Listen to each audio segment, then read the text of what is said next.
இலங்கை கடற்படையால் பறிமுதல் செய்யப்பட்ட விசைப்படகு உரிமையாளர்களுக்கு வழங்கப்படும் நிவாரணத் தொகை உயர்த்தப்பட்டுள்ளதாக முதலமைச்சர் மு.க.ஸ்டாலின் அறிவித்துள்ளார். எல்லை தாண்டி மீன்பிடித்ததாக தமிழக மீனவர்களை இலங்கை கடற்படையினர் கைது செய்து அபராதம் விதிப்பதும் அவர்களது படகுகளை பறிமுதல் செய்வதும் தொடர்கதையாகி வருகிறது. இதனால் மீனவர்கள் மற்றும் படகின் உரிமையாளர்கள் தங்களது வாழ்வாதாரங்களை இழக்கும் நிலை ஏற்பட்டுள்ளது. அவ்வாறு பாதிக்கப்படும் விசைப்படகு உரிமையாளர்களுக்கு வழங்கப்படும் நிவாரணத் தொகையை 6 லட்சத்திலிருந்து 8 லட்சம் ரூபாயாக உயர்த்தி முதலமைச்சர் மு.க.ஸ்டாலின் உத்தரவிட்டுள்ளார். மேலும் இலங்கை சிறையில் உள்ள மீனவர்களின் குடும்பங்களுக்கு வழங்கப்படும் தின உதவித் தொகை 350 ரூபாயிலிருந்து 500 ரூபாயாக உயர்த்தி வழங்கவும் உத்தரவிட்டுள்ளார். ராமநாதபுரம் மாவட்டம் தங்கச்சி மடத்தில் போராட்டத்தில் ஈடுபட்டுள்ள மீனவர்களுடன் அமைச்சர் அனிதா ராதாகிருஷ்ணன் பேச்சுவார்த்தை மேற்கொண்டார். இலங்கை கடற்படையால் சிறைப்பிடிக்கப்பட்ட தமிழக மீனவர்களை விடுவிக்க நடவடிக்கை எடுக்க வலியுறுத்தி ராமேஸ்வரம் மீனவர்கள் 4வது நாளாக போராட்டத்தில் ஈடுபட்டனர். இந்நிலையில் 4வது நாள் போராட்டத்தில் திருவோடு ஏந்தி யாசகம் எடுக்கும் நூதன போராட்டம் நடத்தினர். இதில் பெண்கள் உட்பட ஏராளமானோர் கலந்து கொண்டு மத்திய மாநில அரசுக்கு எதிராக முழக்கங்களை எழுப்பினர்.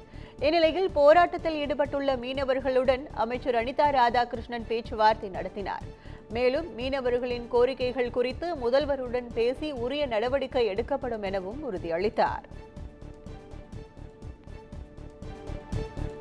முதலமைச்சர் மு.க.ஸ்டாலினின் தாயார் தயாளு அம்மாள் உடல்நலக்குறைவு காரணமாக மருத்துவமனையில் அனுமதிக்கப்பட்டுள்ளார். முதலமைச்சர் மு.க.ஸ்டாலினின் தாயார் தயாளு அம்மாவுக்கு நேற்று இரவு திடீரென மூச்சுத்திணறல் ஏற்பட்டுள்ளது. இதன் காரணமாக உடனடியாக அவர் சென்னை 1000 விளக்கு பகுதியில் உள்ள மருத்துவமனையில் அனுமதிக்கப்பட்டார். அவருக்கு சிகிச்சை அளிக்கப்பட்டு வருவதாக மருத்துவமனை வட்டாரங்கள் தெரிவித்துள்ளன. கனிம வள கொள்ளையை கண்டித்து வருகிற 6ஆம் தேதி தென்காசியில் கண்டன ஆர்ப்பாட்டம் நடத்தப்படும் என அதிமுக பொதுச் செயலாளர் எடப்பாடி பழனிசாமி அறிவித்துள்ளார்.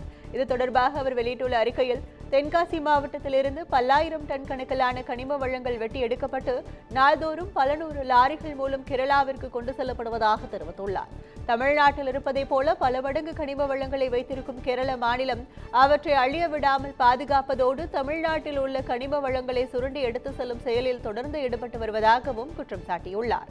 இதனை கண்டும் காணாமல் தமிழக அரசு இருந்து வருவதாகவும் மக்கள் நலன் கருதி கனிம வள கொள்ளையை உடனடியாக தடுத்து நிறுத்த வலியுறுத்தியும் அதிமுக சார்பில் வருகிற 6ஆம் தேதி செங்கோட்டை அம்மா உணவகம் அருகே மாபெரும் கண்டன ஆர்ப்பாட்டம் நடைபெறும் என்றும் தெரிவித்துள்ளார்.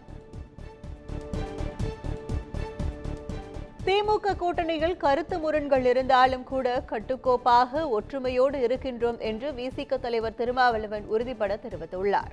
உயர்நீதிமன்றங்களில் நீதிபதிகள் நியமனத்தில் அனைத்து சமூகத்தினரும் இடம்பெறும் வகையில் பிரதிநிதித்துவம் தர வேண்டும் என்பதை வலியுறுத்தி மதுரை மாவட்ட நீதிமன்ற நுழைவாயில் முன்பு கண்டன ஆர்ப்பாட்டம் நடைபெற்றது. இந்த ஆர்ப்பாட்டத்தில் விசிக தலைவர் திருமாவளவன் மற்றும் 100க்கும் மேற்பட்ட வழக்கறிஞர்கள் கலந்து கொண்டு கண்டன முழக்கங்களை எழுப்பினர். தொடர்ந்து செய்தியாளர்களை சந்தித்த திருமாவளவன், திமுக கூட்டணியில் எந்த சலசலப்பும் இல்லை, கருத்து முரண்கள் இருந்தாலும் கூட கட்டுக்கோப்பாக ஒற்றுமையோடு இருக்கின்றோம் என்றார்.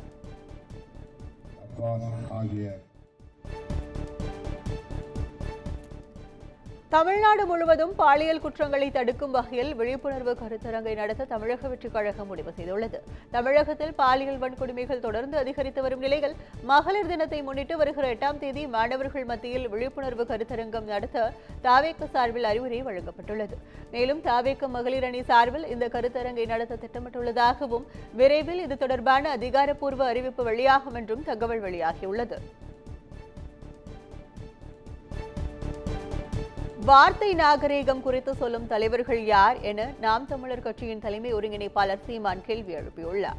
சென்னை விமான நிலையத்தில் செய்தியாளர்களை சந்தித்த அவர், நடிகையின் பாலியல் குற்றச்சாட்டு குறித்த கேள்விக்கு தான் இப்படி பேசலாமா என கேட்கும் தலைவர்களின் கட்சியை சேர்ந்தவர்கள் எப்படி பேசுகிறார்கள் என கேள்வி எழுப்பினார்.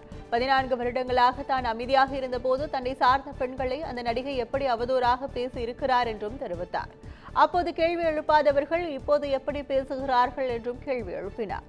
மேலும் தமிழ் மற்றும் தமிழர் உரிமை குறித்து பேச முதலமைச்சருக்கு என்ன தகுதி இருக்கிறது என்றும் விமர்சனம் செய்தார்.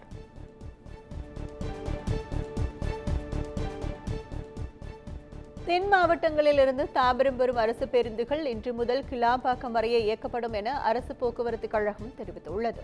இதுகுறித்து வெளியிடப்பட்டுள்ள செய்திக்குறிப்பில், சென்னையை அடுத்த தாம்பரத்தில் ஏற்படும் போக்குவரத்து நெரிசலை தவிர்க்கும் பொருட்டு தென் மாவட்டங்களிலிருந்து செங்கல்பட்டு, திண்டிவனம் வழியாக தாம்பரம் வரை இயக்கப்பட்டு வந்த தமிழ்நாடு அரசு போக்குவரத்து கழக பேருந்துகள் அனைத்தும் இன்று முதல் கிளாம்பாக்கம் பேருந்து முனையம் வரை மட்டுமே இயக்கப்படும் என தெரிவிக்கப்பட்டுள்ளது.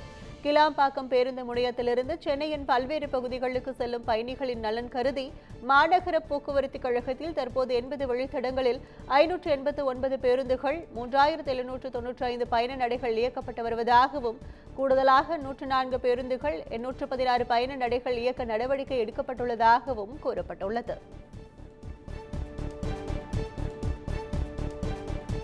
சேலத்தில் மாநகராட்சி ஊழியரை தாக்கிய திமுக கவுன்சிலரின் கணவரை கண்டித்து மாநகராட்சி ஊழியர்கள் போராட்டத்தில் ஈடுபட்டனர்.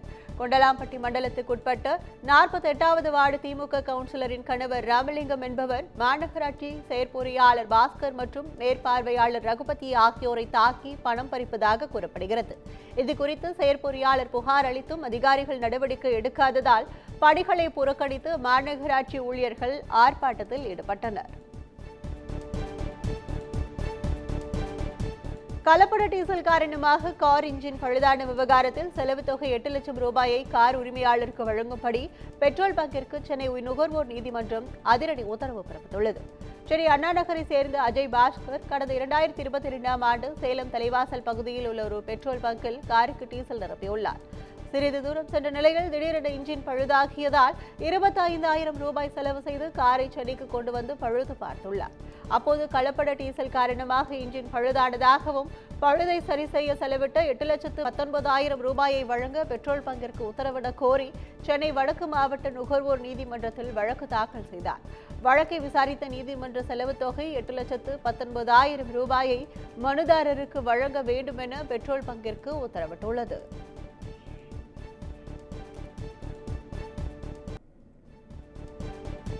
தமிழ்நாட்டில் 4 நகரங்களில் சுற்றுச்சாலை அமைப்பதற்கான விரிவான சாத்தியக்கூறு அறிக்கையை தமிழ்நாடு அரசு தயார் செய்து வருகிறது.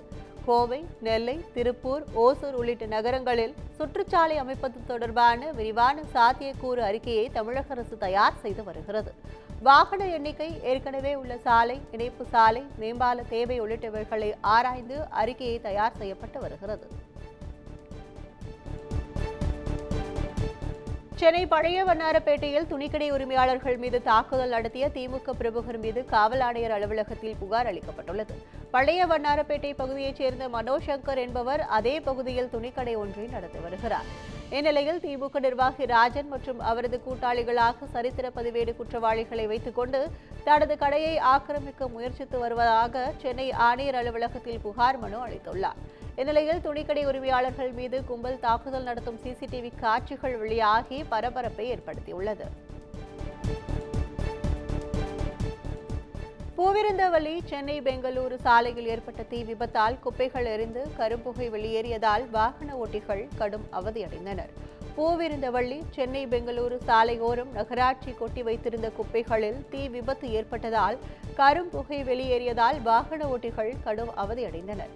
தகவல் அறிந்து வந்த பூவிருந்தவல்லி தீயணைப்பு துறையினர் கொழுந்துவிட்டு எரிந்த தீயை நீண்ட நேர போராட்டத்திற்கு பிறகு அடைத்தனர். குப்பைகளை அகற்ற கோரி மக்கள் புகார் அளித்து வந்த நிலையில் தீ விபத்து ஏற்பட்டது குறிப்பிடத்தக்கது. அரசியலில் தோற்றுப்போனவர் எடப்பாடி பழனிசாமி திராவிட மாடல் அரசின் சாதனைகளை குறை சொல்வதற்கு எந்த தகுதியும் இல்லை என அமைச்சர் ஐ. பெரியசாமி தெரிவித்துள்ளார். திண்டுக்கல் மாவட்டம் ஆத்தூர் தொகுதி அழகர் நாயக்கன் பட்டியில் ரூபாய் 1,20,00,000 செலவில் புதிய சமுதாய கூடம் கட்டுவதற்கான தொடக்க விழா நடைபெற்றது. இதில் அமைச்சர் ஐ. பெரியசாமி கலந்து கொண்டு சமுதாய கூடம் கட்டுமான பணிக்கான அடிக்கல் நாட்டினார். பின்னர் செய்தியாளர்களிடம் பேசிய அவர், அம்பேத்கரால் வரையறுக்கப்பட்ட மாநில மொழி கொள்கையை மத்திய அரசு சீர்குலைத்துக் கொண்டிருக்கிறது என்றார். தமிழ்நாட்டில் இந்தியை திணிக்க நினைத்தால் அதனை எதிர்கொள்ள தமிழக மக்கள் ஆதரவுடன் எதற்கும் தயாராக உள்ளோம், எந்த வழக்குகளையும் சந்திக்கவும் தயாராக உள்ளோம் என அமைச்சர் ஐ. பெரியசாமி சவால் விடுத்தார். தமிழ்நாட்டுடைய உரிமை இல்லை. அரசியலமைப்பு சட்டம் அம்பேத்கர் அண்ணல் அம்பேத்கர் வகுத்து என்ன கொடுத்தாரோ, நமக்கு என்னென்ன மக்களுக்கு உரிமை இருக்குன்னு கொடுத்தாரோ அந்த உரிமையை ஒரு துளி கூட நாங்கள் விட்டு கொடுக்க மாட்டோம். நீ என்ன வேணாலும் சொல்லு, எத்தனை கேஸ் வேணாலும் போடு, என்ன வேணாலும் பண்ணுங்க, அதுக்கு நாங்கள் பயப்பட மாட்டோம். வரட்டும். எதிர்கட்சி தலைவர் ஆக்கப்பூர்வமாக எங்கேயுமே தமிழ்நாட்டில் இதுவரைக்கும் இருக்காரா இல்லையாங்கிறது தெரியல. எதுக்க பேருக்கு அரசாங்கம் 4 வருஷம் ஒன்றா நாங்கள் சொன்னோம்னா எங்களுடைய சாதனைகளை சொல்ல வேண்டும் என்றால் இப்பொழுது சொல்ல ஆரம்பித்தால் கடந்த 73 ஆண்டுகளாக தமிழகத்தை ஆட்சி செய்த அரசுகள் வாங்கிய கடனை 4 ஆண்டுகளில் திமுக அரசு வாங்கியதாக முன்னாள் அமைச்சர் ராஜேந்திர பாலாஜி குற்றம் சாட்டியுள்ளார். விருதுநகர் மேற்கு மாவட்ட அதிமுக கழகம் சார்பாக ராஜபாளையம் சட்டமன்ற தொகுதி மற்றும் வடக்கு நகர கழகம் சார்பில் முன்னாள் முதலமைச்சர் ஜெயலலிதாவின் 77வது பிறந்த நாளையொட்டி பொதுக்கூட்டம் நடைபெற்றது. கூட்டத்தில் பேசிய முன்னாள் அமைச்சர் ராஜேந்திர பாலாஜி, சுதந்திரம் அடைந்த பின்னர் தமிழகத்தை ஆட்சி செய்த அரசுகள் வாங்கிய கடன் 5 லட்சம் கோடி. ஆனால் கடந்த 4 ஆண்டுகளில் திமுக அரசு வாங்கிய கடன் மட்டும் 5 லட்சம் கோடி. அதிமுக அரசை விட இந்த அரசு ஆண்டுக்கு 1 லட்சம் கோடி அதிகம் வருவாய் ஈட்டுவது போல் வரி உயர்வை தமிழக மக்கள் மீது சுமத்தியுள்ளது என்று குற்றம் சாட்டினார். இருந்த வருவாய் சுதந்திரம் அடைஞ்சதுக்கு பின்னாடி 73 வருஷத்துல தமிழகத்துடைய முதலமைச்சர்கள் தமிழக அரசுக்காக வாங்கிய கடன் அதிமுக ஆட்சி, எம்ஜிஆர் ஆட்சி, அம்மா ஆட்சி, கலைஞர் ஆட்சி, அண்ணா ஆட்சி, பெருந்தலைவர் காமராஜர் ஆட்சி, பக்தவச்சல ஆட்சி, ராஜாஜி காலத்து ஆட்சி, அதிலிருந்து கணக்கெடுத்தா 73 வருஷத்துல வாங்கிய கடன் 5 லட்சம் கோடி தமிழக அரசு. இந்த 4 வருஷத்துல அதிமேதாவி, புத்திசாலி, திறமசாலி என்று சொல்லிக்கொண்டே இருக்கிற தன்னையே சொல்லிக் கொண்டிருக்கிற ஸ்டாலின் அரசு வாங்கிய கடன் 5 லட்சம் கோடி. இதுல ஆண்டுக்கு 1 லட்சம் கோடி வருமானம் வர வருது எக்ஸ்ட்ரா. ஏற்கனவே அதிமுக ஆட்சியில் எடப்பாடியார் இருக்கும் பொழுது, நாங்கள் இருக்கிற பொழுது இருந்த வருவாயை விட திமுக வந்ததுக்கு பின்பு, ஸ்டாலின் முதலமைச்சர் ஆன பின்பு 1 லட்சம் கோடி அதிக வருமானம் வர அளவுக்கு வரிய மக்கள் மீது சுமத்திருக்காரு. இவங்க எல்லாம் நம்பினாங்க. கலைஞர் மகனாச்சே, சொன்னதை செய்வாரு, பொய் சொல்ல மாட்டாருன்னு நினைச்சாங்க. அதாவது நாங்க பொய் சொல்லுவோம், ஆனா பொய் சொல்லுவோம், அவ்வளவுதான். 1 2 சொல்லுவோம். ஆனா ஸ்டாலின் சொன்னதெல்லாம் பொய்யா இருந்தா என்ன செய்ய? சொல்றது பூரா பொய்யா இருக்கு. மதுரை மாவட்டம் செல்லூரில் 17 வயது சிறுவன் ஓட்டி சென்ற ஜேசிபி வாகனம் மோதிய விபத்தில் காவலாளி நூலிலையில் உயிர் தப்பிய சிசிடிவி காட்சி வெளியாகியுள்ளது. செல்லூர் 50 அடி சாலை முதல் கண்மாய்க்கரை சாலை வரை 17 வயது சிறுவன் ஒருவன் இரவு 3 மணி அளவில் ஜேசிபி இயந்திரத்தை ஓட்டி சென்றுள்ளார். கட்டுப்பாட்டை இழந்த ஜேசிபி வாகனம் சாலை ஓரங்களில் நின்ற 25க்கும் மேற்பட்ட வாகனங்கள் மீது மோதியது. இந்த விபத்தில் இரும்பு கடை ஒன்றின் முன்பு தூங்கிக் கொண்டிருந்த காவலாளி ராமர் நூல் இலையில் உயிர் தப்பினார். இது தொடர்பாக சிறுவனை கைது செய்த போலீசார் விசாரித்து வருகின்றனர்.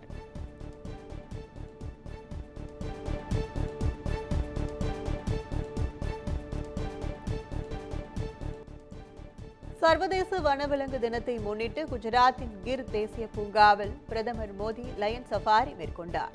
இதுகுறித்து தனது எக்ஸ்தள பக்கத்தில், உலக வனவிலங்கு தினத்தன்று நமது கிரகத்தின் நம்ப முடியாத பல்லுயிர் பெருக்கத்தை பாதுகாப்பதற்கு நமது உறுதிப்பாட்டை மீண்டும் வலியுறுத்துவோம் எனவும் ஒவ்வொரு உயிரினமும் ஒரு முக்கிய பங்கை வகிப்பதாக கூறியுள்ளார். வரும் தலைமுறைகளுக்கு அவற்றின் எதிர்காலத்தை பாதுகாப்போம். வனவிலங்குகளை பாதுகாப்பதிலும் இந்தியாவின் பங்களிப்புகளில் நாங்கள் பெருமை கொள்கிறோம் என்றும் தெரிவித்துள்ளார்.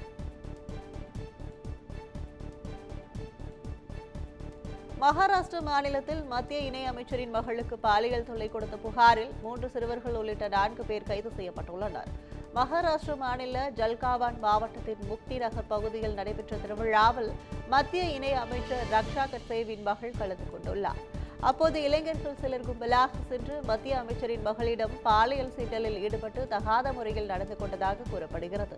இதுகுறித்த புகாரில் போக்சோ சட்டத்தில் வழக்கு பதிவு செய்த போலீசார் 3 சிறுவர்கள் உள்ளிட்ட 4 பேரை கைது செய்துள்ளனர்.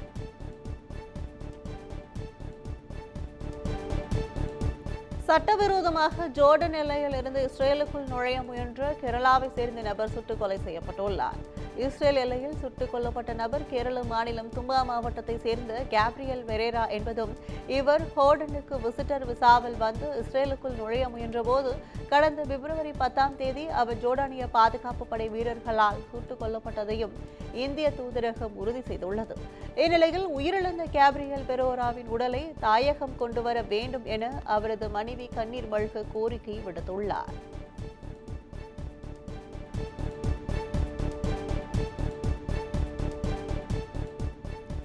ஒடிசாவில் 1 மாத குழந்தைக்கு இரும்பு கம்பியால் குடும்பத்தினர் சூடு வைத்த சம்பவம் அரங்கேறியுள்ளது. நபராங்பூர் மாவட்டத்தில் உள்ள கிராமத்தில் பிறந்து 1 மாதமே ஆன ஆண் குழந்தைக்கு உடல்நிலை பாதிக்கப்பட்டுள்ளது. குழந்தை தீய சக்தியின் தாக்கத்தில் இருப்பதாக கருதிய குடும்பத்தினர் சூடான இரும்பு கம்பியால் குழந்தையின் வயிறு மற்றும் தலையில் சுமார் 30 முதல் 40 முறை சூடு வைத்துள்ளனர். தொடர்ந்து குழந்தையின் உடல்நிலை மோசமாகவே மருத்துவமனையில் அனுமதிக்கப்பட்டு தீவிர சிகிச்சை அளிக்கப்பட்டு வருகிறது.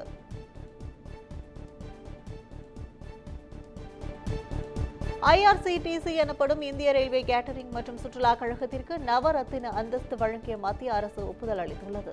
இந்திய ரயில்வே துறையின் கீழ் இயங்கும் இந்திய ரயில்வே நிதி கழகம் மற்றும் இந்திய ரயில்வே கேட்டரிங் மற்றும் சுற்றுலா கழகத்திற்கு மத்திய பொதுத்துறை நிறுவனங்களின் நவரத்தின அந்தஸ்தை வழங்க மத்திய அரசு ஒப்புதல் அளித்துள்ளது.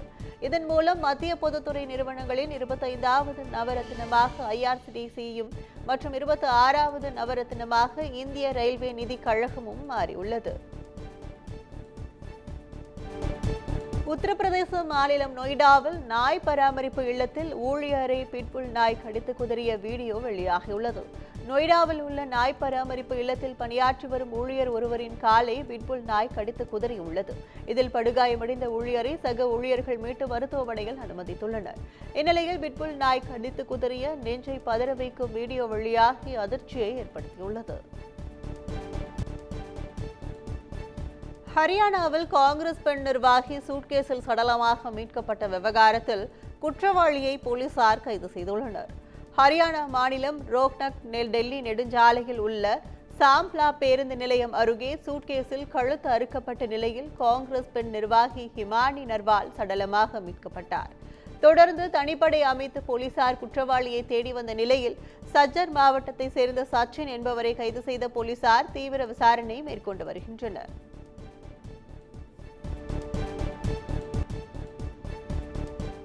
திருப்பதி கோயிலுக்கு வரும் பக்தர்களுக்கு தரிசன டிக்கெட் இருந்தால் மட்டுமே தங்கும் அறைகள் ஒதுக்கீடு செய்யப்படும் என தேவஸ்தானம் தெரிவித்துள்ளது. திருப்பதி ஏழுமலையான் கோயிலில் சுவாமி தரிசனம் செய்ய வரும் பக்தர்களின் வசதிக்காக திருமலையில் மொத்தம் 7500 அறைகள் உள்ளது. இதில் விஐபிகளுக்கு வழங்கப்படும் அறைகளை ஆதாரை பயன்படுத்தி புரோக்கர்கள் அதிக அளவில் வாங்கி வைத்துள்ளதாகவும், ஒரு பக்தர் தரிசனத்தை முடித்துவிட்டு அறையை காலி செய்தவுடன் அதே அறையை அடுத்தடுத்து 2 அல்லது 3 பக்தர்களுக்கு கொடுத்து மோசடியில் ஈடுபட்டதாகவும் கூறப்படுகிறது. இதனை தடுக்க தேவஸ்தானம் புதிய நடவடிக்கையை எடுத்துள்ளது. அதன்படி அறைகள் பெறுவதற்கு ஆதார் அட்டையுடன் தரிசன டிக்கெட்டுகளும் கட்டாயம் என்று தெரிவித்துள்ளது. இதன் காரணமாக தரிசனத்திற்கு பிறகு பக்தர்கள் உடனடியாக அறைகளை காலி செய்வார்கள் என்றும் மற்றொரு அரை மணி நேரத்திற்குள் மற்ற பக்தர்களுக்கு ஒதுக்கப்படும் எனவும் அதிகாரிகள் தெரிவித்துள்ளனர்.